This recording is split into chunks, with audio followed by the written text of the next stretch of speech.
Hare Krishna. Hare Krishna.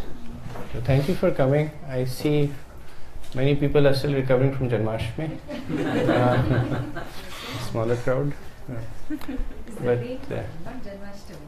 It's the Rain. Is it raining outside? It's been pouring. Really? Yeah. Oh. Now it's like, yeah. Now it's raining. After 4. Flood warning was there. Wow. Wow. Something or else going on. Either Trump or rain. Doesn't matter, it's pouring everywhere. All his comments on this whole Charlottesville thing, right? It's become those comments on the Charlottesville incident. Horrible. Yeah, I didn't know that. It is all live, so.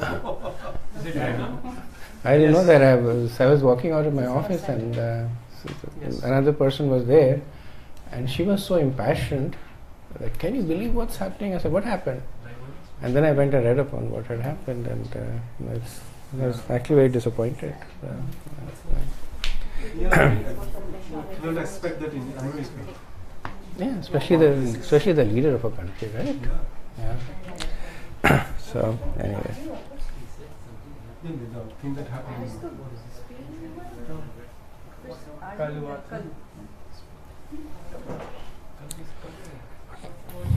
So all the more reason for us to take shelter of Bhagavad Gita.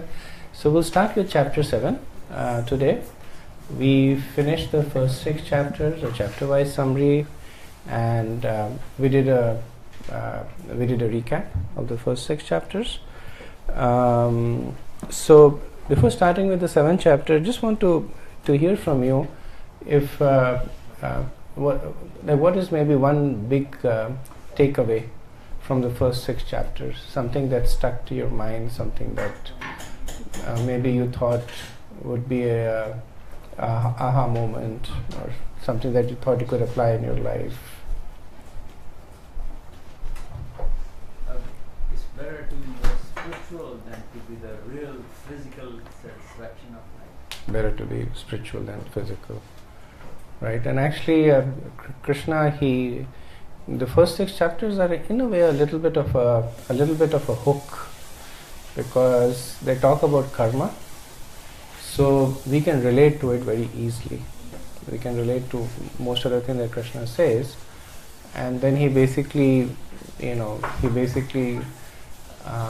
gradually moves us from the physical to the spiritual through that. Thank you.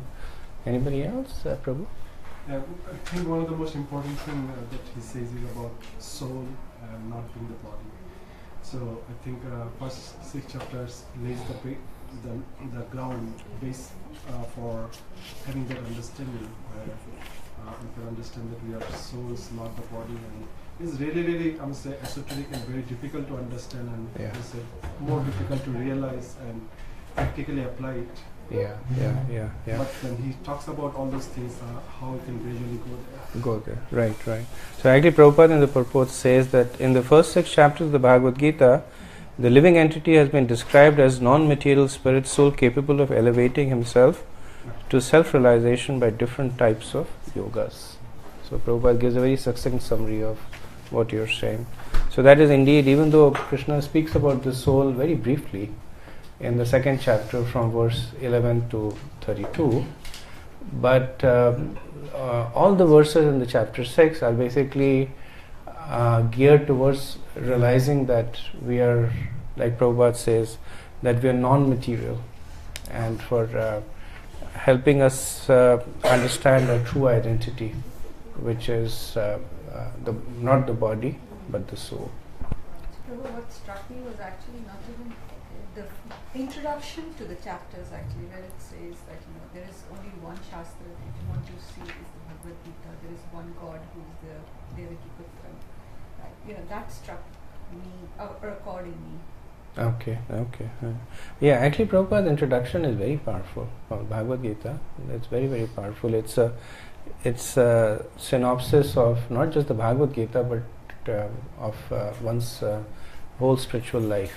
He talks about the various aspects of spirituality. And you're right, it ends with Ekam Shastram Devaki Putra Geetam, Ekam Devo Devaki Putra Eva. Then you want to do service to this Lord, this Yeah, Karmani Eko. Is it there in the Bhagavad in the introduction? It's Yeah, there in the last- end of the introduction. It's from Gita Mahatmya, spoken by Lord Shiv to Parvati Devi, and maybe we can just recite it. It's a very very. Did you find it? You want to just read it? Yeah. The last is the last verse. Ekam sastram devaki putra geetam eka deva devaki putra eva eka mantras tasya namani yani karmapi ekam tasya devasya seva. Read the translation. In the present In this present day, people are very much eager to have one scripture, one board, one religion and one occupation. Therefore, ekam shastram devaki putra geetam, let there be one scripture only, one common scripture for the whole world, Bhagavad Gita. Eko devo devaki putra eva, let there be one God for the whole world, Shri Krishna.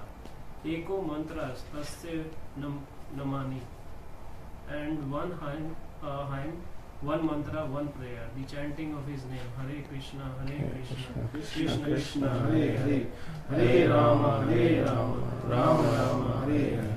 Karmapi ekam tasya devasya seva, and let there be one work only, the service of Supreme Personality of Godhead. Thank you. And this is spoken by none other than Lord Shiva to Parvati Devi. That makes it so much more potent. Thank you for sharing it. Anybody else? which reminded me to go through the introduction once again. Yeah. I forgot about this completely.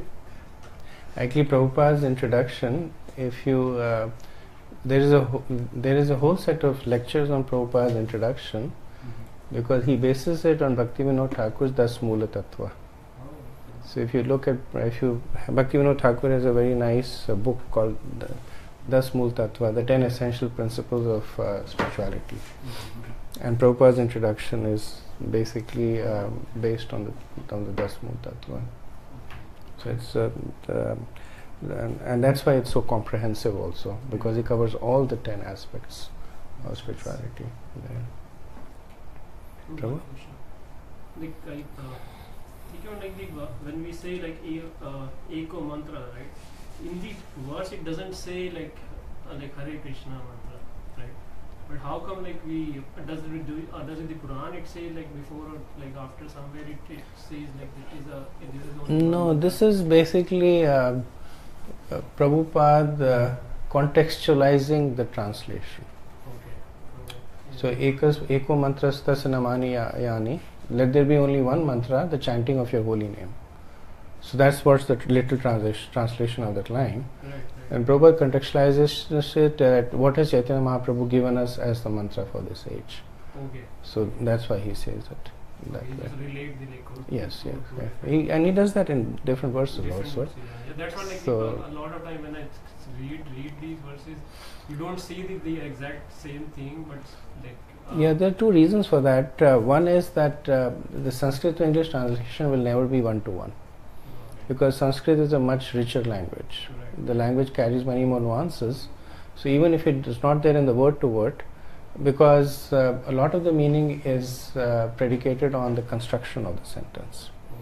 So that nuance is extracted in the translation. That's one reason. And the second is that Prabhupada does contextualize it. So, based on what the previous verse is, or the next verse is, based on, the fact that he is preaching the philosophy of Chaitanya Mahaprabhu.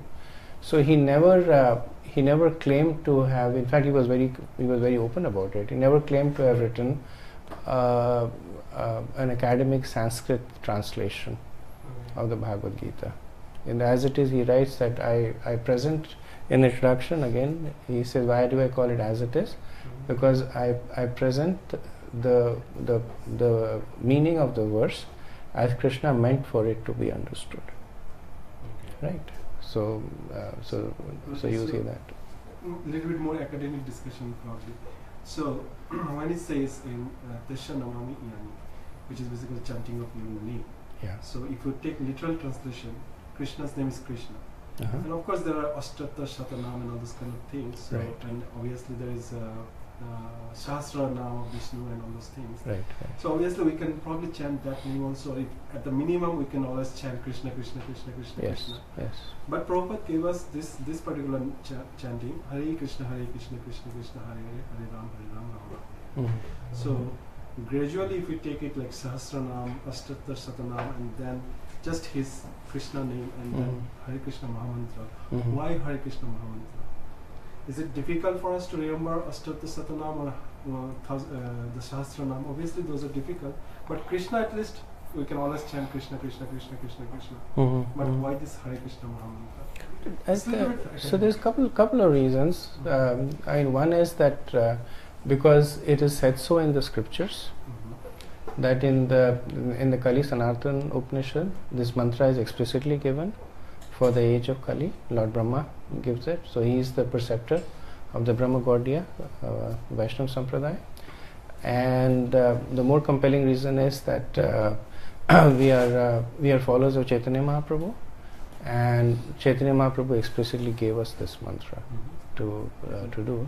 So that's the whole concept of being in a disciplic succession, that you follow the instructions of the preceptor. So like when you were initiated, your spiritual master asked you to chant, the Hare Krishna Mahamantra. If he had asked you to chant like Om Namo Narayan, which is also a bona fide mantra, or Om Namo Bhagavate Vasudeva, which is actually Krishna's mantra in the Satyug, then that would be your mantra. But your spiritual master has to chant the Hare Krishna Mahamantra because of these reasons. So then that becomes your mood mantra. That becomes the main mantra. Prabhupada would sometimes give the example that there are so many instructions in the scriptures, and one can easily get bewildered by which one to follow. And each instruction, they basically tend to deliver the same results. In the Vishnu Sahasranam, it is said that one who reads this 1,000 names of Vishnu on a daily basis there's so many benedictions that are given. Similarly, in the glorification of the name of Lord Ram, there are so many benedictions that are given, and they're all bona fide. So people who follow their sampradaya, so they're also making bona fide spiritual progress, because their spiritual master said, you chant this mantra, right? In our disciplic succession, this is the mantra that we have been given. Yeah, that helps. Prabhu? Just a point, like in my beginning days when I got introduced to this process, like I asked devotees that I do recite Vishnu Sahasranam, so can I recite that also? Then that Prabhuji told that yes, you can recite it, but in the scriptures it is said that 3 times if you read the whole Vishnu Sahasranam is equal to 1 time reciting the Hare Krishna Mahamantra. So it is more important. Yeah, so that potency is also and there. he quoted the same example, Kalsantra Upanishad. Yeah. Said chanting 1,000 names of Vishnu is equivalent to chanting 1 name of Lord Ram, and chanting 3 names of Lord Ram is equivalent to chanting 1 name of Krishna. So I don't use that because then people go into the lot because a lot of us have that background. It's like we say, okay, 3,000 Vishnu Sahasranams and this and that. So yes, Prabhu. In addition to all that, the mantra has a meaning. It means to request the mercy of Radharani and requesting to be engaged in the service of Krishna. So if we keep repeating that, if we meditate on the meaning of the mantra, it can motivate us and keep reminding us of this Sanatana Dharma. You get a soul, it's Krishna, relationship with Krishna. So if we understand the meaning, if we keep reciting that meaning, over time we'll get it. Yeah, that's very important also, because just chanting the Shastranam or chanting Krishna, Krishna, Krishna would not give you that mood. Right. The mood of the mantra is also, I think, important. Yeah. Thank you. That's a very good question. It's a very good point actually, that yes, the mantra connects us to the mood of the sampradaya. We take shelter of Srimati Radharani to serve Krishna. And that's what the mantra is. Hare is Srimati Radharani. So we're approaching Krishna through Radharani. That's the mood that we try and cultivate. It's a good point. Thank you. I look at it this way, that when you chant, you get more closer to Him. So the more you do it, more closer you get. The closer you get, yeah. One example that is given is that just like there is rice in husk, and the farmer has to shake it and beat it over and over again before the rice comes out. So similarly, we have so much of conditioning on us, and then we have to chant over and over again while our true spiritual nature begins to manifest. Thank you. Other points, realizations? Can you repeat the question? Because So- lots of new people have come. So just asking that based on the first 6 chapters of the Bhagavad Gita, anything that stuck to you, any realization, anything that you thought that it's an aha moment like to apply in your life?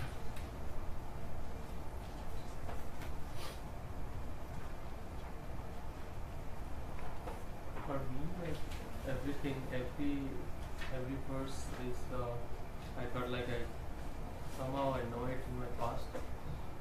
Again, I'm reading it and somehow I forgot it and reading again. Each and everything was Like a refresh kind of a thing. Yeah. Spiritual life is like that. We have this, many times we get this deja vu sense that we've done it in the past. And more exalted personalities like Bhakti Siddhanta Saraswati Thakur, by the time when he was 5 years old, he could recite the entire Bhagavad Gita in Sanskrit with full explanations. He was 5 years old, he could do the whole Bhagavad Gita, not just the Sanskrit but explanations, detailed explanation of the verses. He could get. Prabhupada says that, because he was starting from his previous life, it took him a little while to catch up. Huh? It's a little while to catch up. Took him a little while to catch up. Just 5 years to catch up. The flip side of it is basically you might have started earlier in previous lives, but in this life you completely cut the route. Basically, you go in a different direction altogether. That is also possible, isn't it? That's also possible. Yeah. I mean, initially, like in case of Bhakti Siddhanta, Prabhupada's spiritual master, he was so intelligent that, and this is his own humility, that he said he got deviated because of his intelligence. So when he was 21, he was appointed as the chair of the Department of Mathematics and Astronomy in Calcutta's some leading. At that time, Calcutta was like the big education center, and he was the youngest chair in history. To be at 21, he was the chair. And then one day he was sitting and thinking that I have achieved all this, what else is there for me to achieve? And then he realized that he's getting caught in it. So next day he went in and he resigned, and and then he started taking his spiritual, and he had this realization that his own abilities were distracting him there. Some of the books that he had written during the time, this were academic books that he had written, are considered to be very, very ahead of the time. Took a long time for people to understand what he wrote. Of course, he generally tends to write even his purport on Bhakti Shastra, on Brahma Samhita. It's so there's one day it's written in written in English, and there was a devotee who translated that English to English because most of the words that he uses, you need a dictionary to open to read the words that he's saying. What's his name? Bhakti Siddhanta Saraswati Thakur. Siddhanta. It's Prabhupada's Guru Maharaj. In fact, he wrote purport on the Bhakti Brahma Samhita, but I think we need a purport to understand what he wrote. That's what I was saying. Somebody wrote a translation of the English that he wrote. Amazing. So, any other thoughts on the first 6 chapters? I just want to share my realization. Uh-huh. More of it. A lot of times it happened in past 6 chapters sessions that there were a lot of questions like going in my mind, and suddenly when I came to the class and it was exactly the same thing in the same order which was explained. Okay. Like that was kind of like very like realization for me, like wow. So maybe like Krishna is listening to your thoughts and actually giving you the exact same answer. What confusion you are going in your mind and that stuff, right? Yeah. Actually, there's a verse in the Bhagavad Gita that addresses this. It's 15th chapter, verse 15. Hridaya Chanavishtu. You want to find it and read it? Sarvasya Cham Hridaya Chanavishtu. Mattaha smriti jnanam apohatam. Sorry. Sarvasya Chaham Hridaya Chanavishtu. Matta smriti jnanam apohanam cha. Vedascha sarvair aham eva vedya. Vedanta krit vedavid eva chaham. Read the translation. I am seated in everyone's heart, and from me come remembrance, knowledge, and forgetfulness. By all the Vedas, I am to be known. Indeed, I am the compiler of Vedanta, and I am the knower of the Vedas. So Prabhupada describes this is how Krishna sitting in the heart and making arrangements for because essentially spiritual knowledge is a process of remembrance. We already know it because the soul is Sat Chit Anand. So everything that we are trying to read and understand, we already know it. We just have forgotten it. So it's just a matter of recollection. So Prabhupada will say that so for the person who's very keen on enjoying the material life, then Krishna from the heart, he becomes the source of forgetfulness. And and so the person forgets about everything that they know. And for a person who's sincere, then Krishna becomes the source of remembrance. He starts giving these realizations there. So. And this remembrance is only spiritual or even the material? My understanding, it's more realizations. It's more realizations. Yeah. I had also asked the same question, that will I remember my previous birth? And my Guru Maharaj said that, you have a wife and a child in this birth who are taking all your time. Do you want another wife and child from your previous birth? And do you want even before that? He said, can you imagine how complicated it will get? And you can compare like who was the best.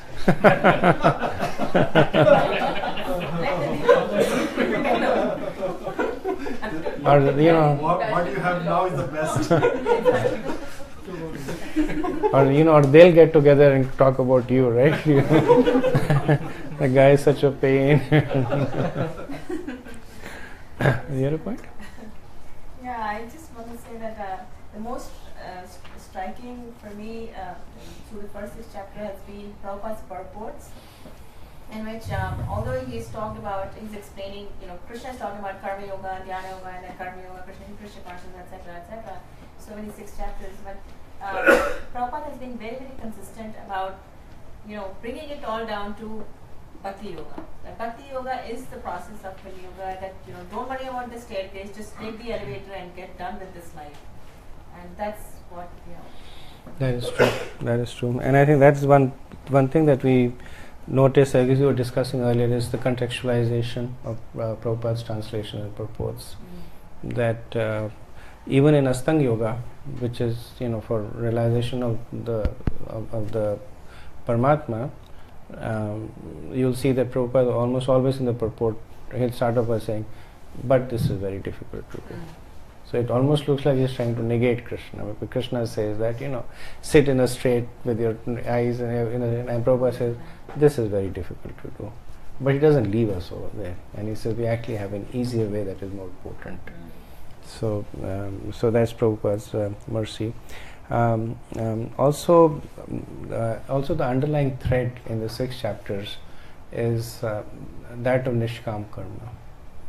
So that is one of the main theme that is developed by Krishna in the 6 chapters. That is the reason it's called the 6 chapter. The 6 chapters are called Karma Yoga, because even though they're talking about Gyan and Astanga Yoga, but they're all predicated on the purity that one gets by the execution of work with detachment. And Krishna talks about it in different contexts, that how you can work with detachment based on knowledge of the soul, based on knowledge of Krishna, based on knowledge of the modes of material nature. He gives various hooks to for us to engage in nishkam karma. And Prabhupada, of course, he always gets it back to bhakti, that we can do karma ashrit, we can do jnana ashrit, we can do bhakti ashrit. And Krishna, for the sake of completeness, he talks about all three, but Prabhupada gets it back to bhakti ashrit nishkam karma, that it's difficult for us to have this full realization that we're not the body and we detach from our activities. It's difficult to do it because the scriptures say so, but it is easy to do it if we surrender to Krishna. That we had a taste of that, right? We did so much of work in Janmashtami. Since we were fasting and we were running around and on the stage and plays and etc. Things were hectic at that moment. So it's a lot of activities that we were doing, but ultimately we all had this realization that we're doing it to please Radha Madan Mohan. So automatically we become detached. If the outcome is good, then Krishna is pleased with us. If the outcome is not good, then we have to just work harder to please Krishna. So our sense of personal angst or that high that we get if we do something, that automatically gets diminished. Yeah. Yes, Prabhu. Not only was there detachment, we were happy also. Yes. There was the spirit of joy. Yeah. And by Krishna's mercy, there was no rain, so he helped.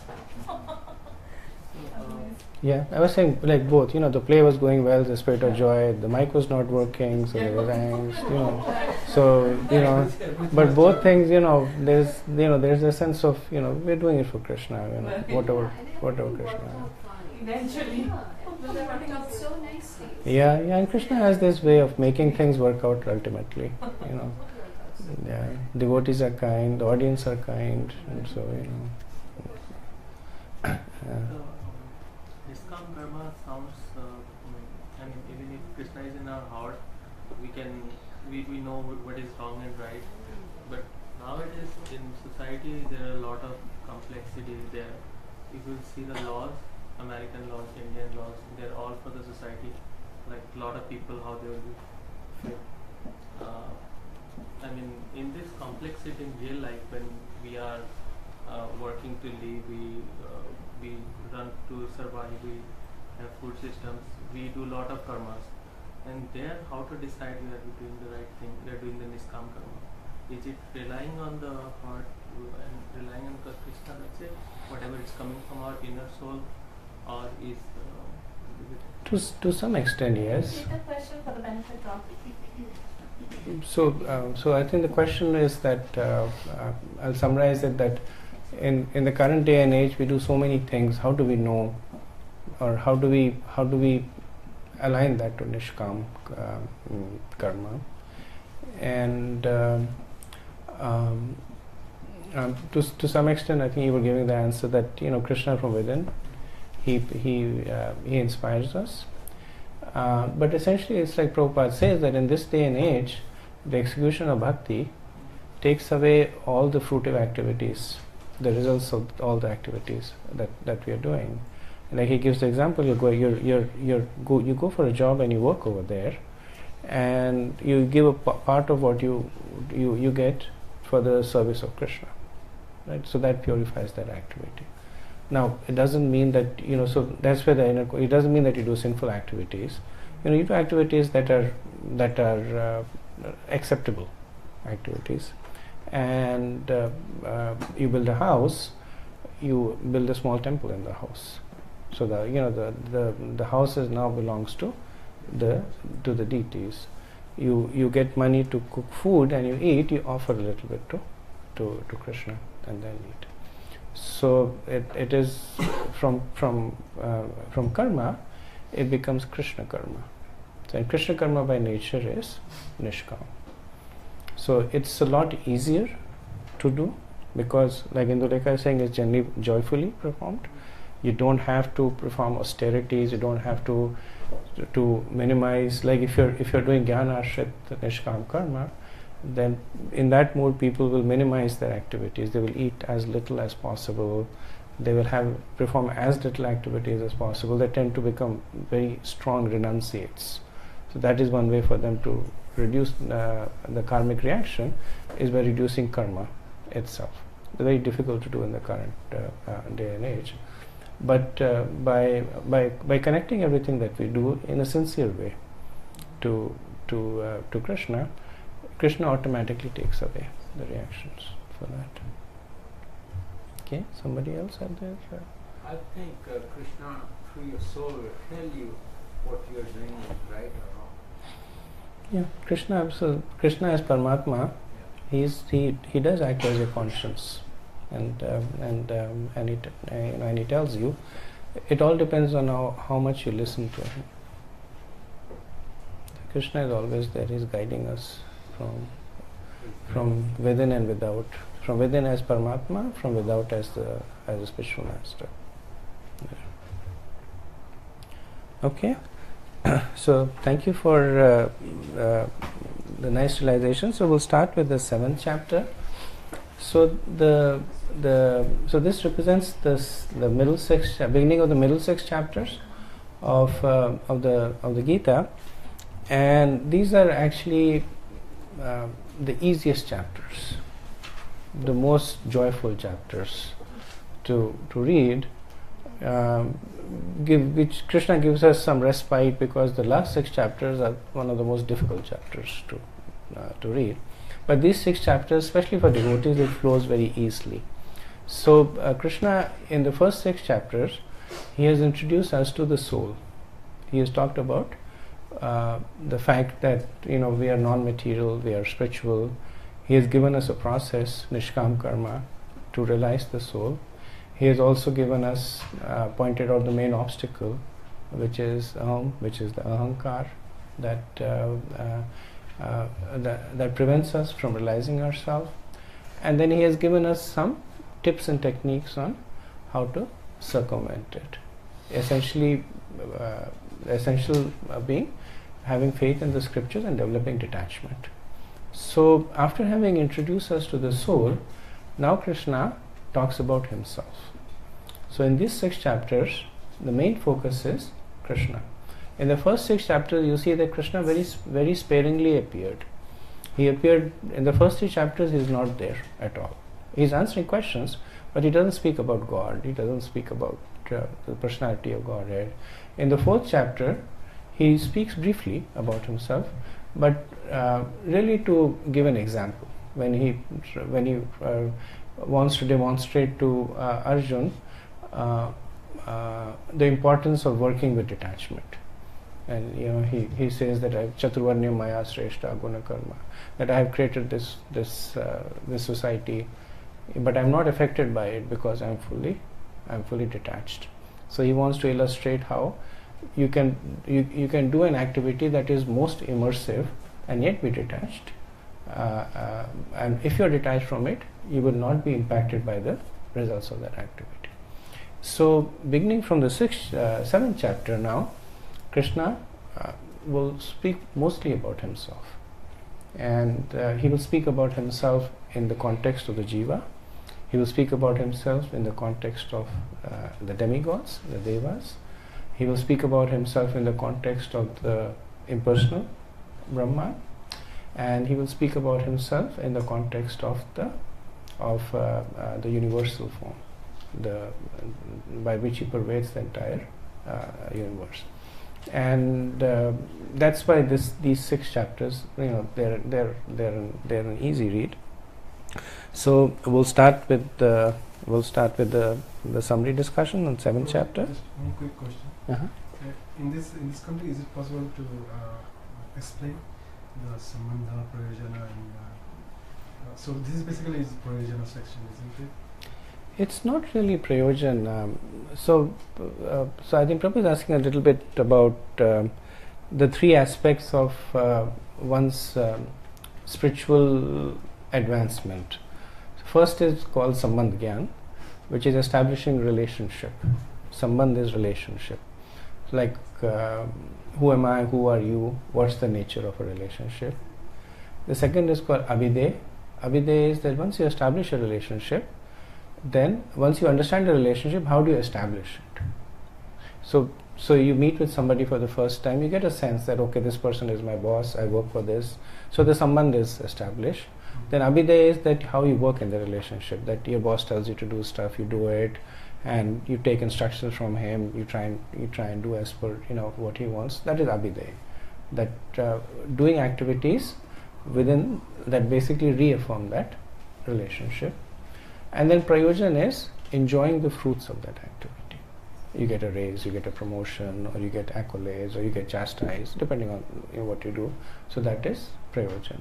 So in spiritual life, we go through when we are making advancements, we go through these stages. That first is Sambandh Gyan. So Bhagavad Gita, as the book, talks about Sambandh Gyan. So in Bhagavad Gita, Krishna speaks about the soul. Krishna speaks about himself, and then he talks about the relationship between the two. So this is essentially a book about Sambandh Gyan. Srimad Bhagavatam is a book about Abhiday, because there we see different pastimes of devotees who have already understood the relationship. So Bhagavad Gita ends with Krishna saying, the last verse, or not the last, but amongst the last, 1866, Krishna, he tries to summarize what is the relationship.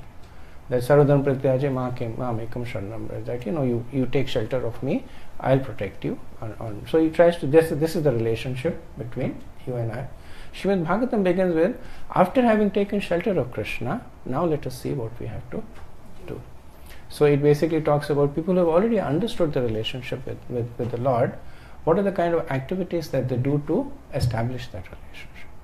And Chaitanya Charitamrita was a book on Prayoja, that how do devotees who have understood the relationship, establish the relationship, what are they experiencing? What is the kind of joy, the bliss that they are experiencing? So there we get glimpses of Mahabhava, Chaitanya Mahaprabhu, we get glimpse of exalted devotees like the 6 Goswamis, how are they conducting themselves in this fully realized mode. So the middle part is the second aspect of Sambandh Gyan, where Krishna, having explained to you who the soul is, now is going to explain to you who he is and the nature of the relationship. I have not properly understood how Bhagavatam is doing the Abhideya part of the Abhideya. Because the Chaitanya Charitamrita I could understand that it is Mahabhava and all these are the ecstatic feelings one gets as Prayojan. Right. And this is also clear with respect to Bhagavad Gita. But in Bhagavatam there are pastimes, they appear that like Prayojan is there. There is always, you will always see some overlap, because it's not that, so the analogy that is given is that if there is a white sheet with some black dots on it, and somebody says what's the color of the sheet, you'll still say it's a white sheet, right? So within Bhagavad Gita, you'll see Abhiday also, right? When Krishna says that Patram Pushpam Phalam Toyam Yome Bhakte, that is Abhiday, right? He's saying, how do you worship me? He's giving you, that's a how to. Sambandh Gyan is what, right? So that is a how to, right? So in Srimad Bhagavatam also, there is aspects of Sambandh where what's that verse where Krishna's position is re-established again. Etejam sakala pumsa Krishnastu Bhagwan Swayam. So that is there. There are glimpses of Prayojan also. You see in prayers of Kunti Devi, right, where she's experiencing that. But the predominant part of Srimad Bhagavatam is how the devotees are conducting themselves in the relationship with Krishna. The realizations of Parikshit Maharaj, the realization of the sages, Narad Munis, the whole the 10th canto, how the devotees of Krishna are living their lives with Krishna. So this is based. 10th canto is a little bit of Prayojan also, because there you see very exalted devotees there, but you also see devotees who are trying to establish the relationship So with. it's like telling us how they are conducting themselves. We should also. We should follow them. We should follow them. So that's what the Puranas do. That they are historical accounts, not really for the purpose of history, but they are for the purpose of inspiring us. Right, so they're factual historical accounts, but they're not really a collection because they're not chronological. You see Bhagavatam, it actually jumps over yugas also.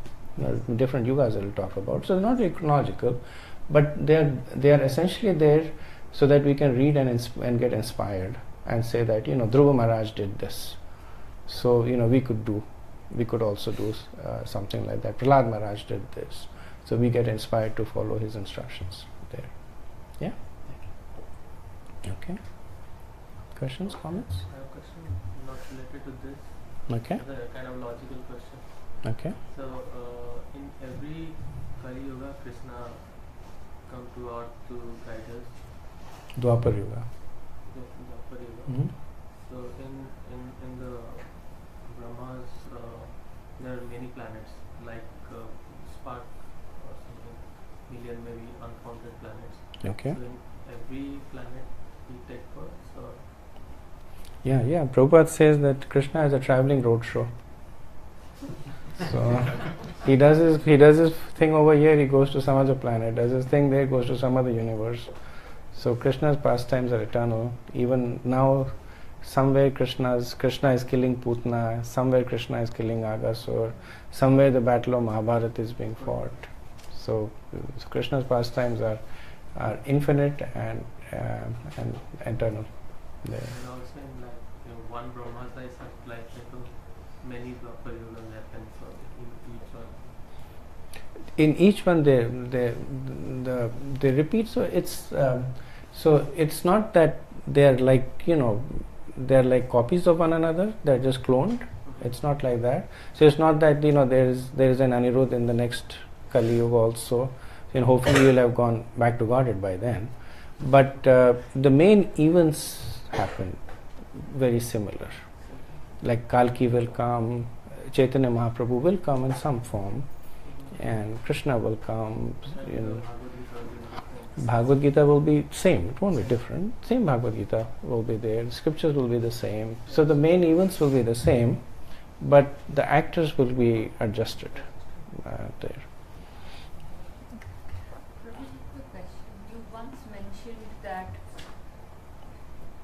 I don't exactly remember, but you mentioned something about some people having bhakti in them and some people do not have the bhakti, and if you need the bhakti to be able to give bhakti and to grow and and maybe even understand the spiritual meaning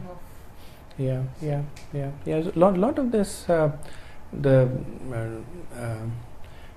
like Krishna in chapter 9, the title of the chapter 9 is the most confidential knowledge.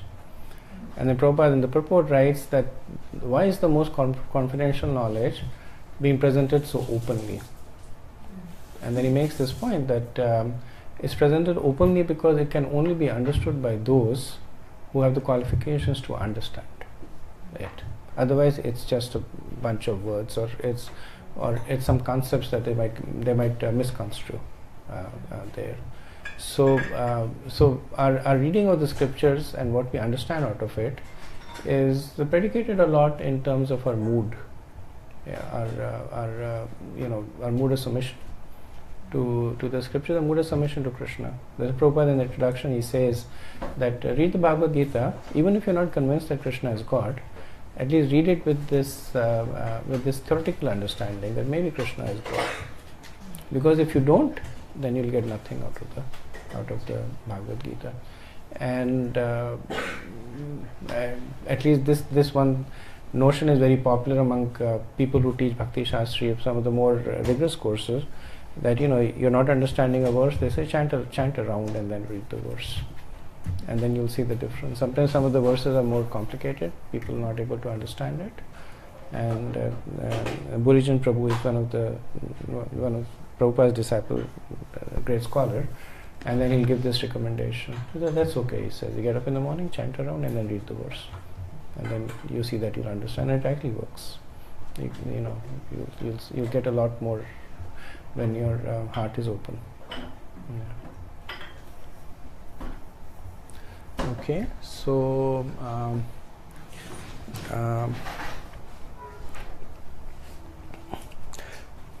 So we'll start with the summation on the 7 chapters. So the first verse, Krishna says, the Supreme Personality of Godhead said, "Now hear, O son of Pritha, how by practicing yoga in full consciousness of me, with mind attached to me, you can know me in full, free of doubt." So if you'll notice, this verse is almost identical to the last verse in the 6th chapter, where Krishna, this is 647, where Krishna says, "And of all the yogis, the one with great faith who always abides in me, thinks of me within himself and renders transcendental loving service to me, he is most intimately united with me in yoga and is the highest of all. That is my opinion." So Krishna, for the sake of emphasis, he speaks the very same notion in 2 consecutive verses, and you'll also notice that there are some phrases that Krishna puts in the verse. It's like a flag. When Krishna says, so even though all the 700 verses are important, but some verses he'll flag, saying that these are really important. So when he says things like "now here," so it's not like Arjun was dozing off and he's saying "now here," but he's emphasizing that here even more attentively. Like in this verse he says "tat shru," which is "now here." In the previous one he says "matata," he says "this is my opinion." So when Krishna says "this is my opinion," then that verse becomes it becomes gold in terms of the Vedic scripture, because Krishna's opinion is not just our opinion is an opinion. Krishna's opinion is more than fact. So he uses these phrases to attract Arjun's and our attention. And you'll also notice that Krishna does not wait for Arjun to ask a question. Generally, when he's changing themes in the Gita, he waits for Arjun to prompt him to ask a question. At the beginning of the 3rd chapter, Arjun says, which is better, working or not working? At the beginning of the 5th chapter, Arjun again asks that I'm still confused. Should I renounce or should I work? And Krishna uses those questions as an anchor to basically change the theme from karma to gyan to asthan.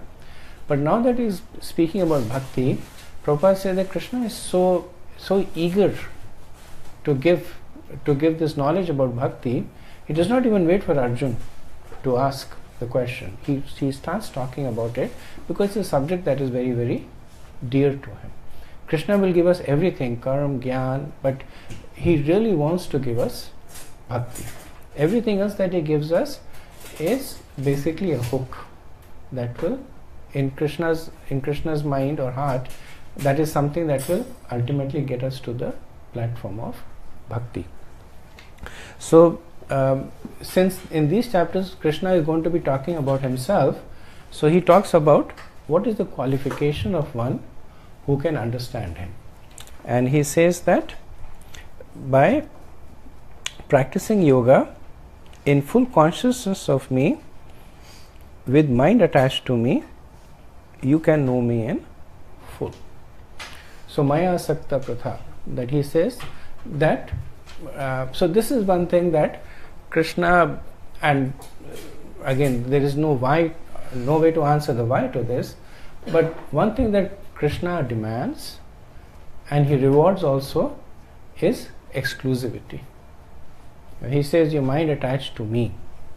He does not say your mind attached to the spiritual conception, your mind attached to the devas or to the vastness of the universe. He's very, very specific, saying that with your mind, with in full consciousness of me, and your mind attached to me. So these are the qualifications that Krishna is laying out for one to understand him. That as we are trying to develop our Krishna consciousness, then we also need to develop this sense of exclusivity. Sometimes under the garb of secularity, we basically dilute our own sense of devotion. It's like, everybody's servant is nobody's servant. There's a story, right? There was a servant who was serving a lot of masters, and then when he was in trouble, then he went, and each of the masters said that you go to the other person that you were serving. Ultimately, nobody protected him. So that sense of exclusivity is something that Krishna not only demands, but he rewards it also. When he sees that exclusivity in his devotee, even though the person may not have a lot of spiritual knowledge, even the person may be weak in sadhana, but if the person says that whatever it is, Krishna, it's Krishna, then Krishna very quickly manifests in the heart of the person. So in the Prabhupada has a very nice purport in this, and Prabhupada says that these two things, that developing consciousness of Krishna and developing attachment to Krishna, manifest through the process of hearing, through the process of Shravan. That as we hear about Krishna from a bona fide source and through a bona fide media, then our attraction to Krishna and the sense of exclusivity in our relationship with Krishna automatically manifest. Towards the end of the purport, he quotes a set of verses, very nice verses from Srimad Bhagavatam, Shravatam Swapatha Katha Krishna Punya Shravana Kirtanam. These verses are generally recited before Srimad Bhagavatam discussion happen. They emphasize on the importance of listening and the advantages of listening. Can I ask you a question? Yes, Prabhu. So in our Vaishnava theology, basically, everything is personified. Here also he is talking about that who is in full consciousness of me. Right. Me as a person, isn't it? Right. So just would like to know from your understanding, why so much of emphasis on personal aspect of Godhead? Not only just God, everything basically, even our emotions, anger, for example, is personified. The rivers are personified, the mountains are personified. Sure. It's a very good question. I think I'd like to take it to the group and see if anybody has any. So Prabhu's question is that why is there so much of emphasis on personalization, whether it's God, whether it's ourselves, or even personalizing forces of nature, like we say Ganga Devi, or we say, we personalize. So why is there so much of emphasis on personalization? Yes, Prabhu? Few thoughts, Prabhu. One is personified means there is a person behind everything that is happening. There is a design, it means there is a design behind it. Okay. So if something is flowing in an organized way, be it a river, there should be somebody is controlling it or managing it. So that way there is a controller behind everything. That is one thing. So there is person is there really to make it. It is not just we make it personified. Okay. It is really there. Okay. And another aspect of it is like the point of individuality and the personality adds responsibility. Responsibility to the self, like so. I understand. Ownership or taking responsibility for the effect.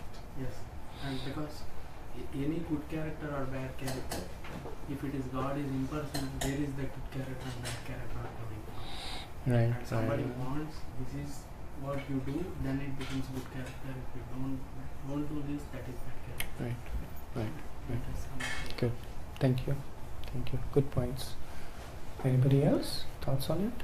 The way I look at it, we are very selfish people,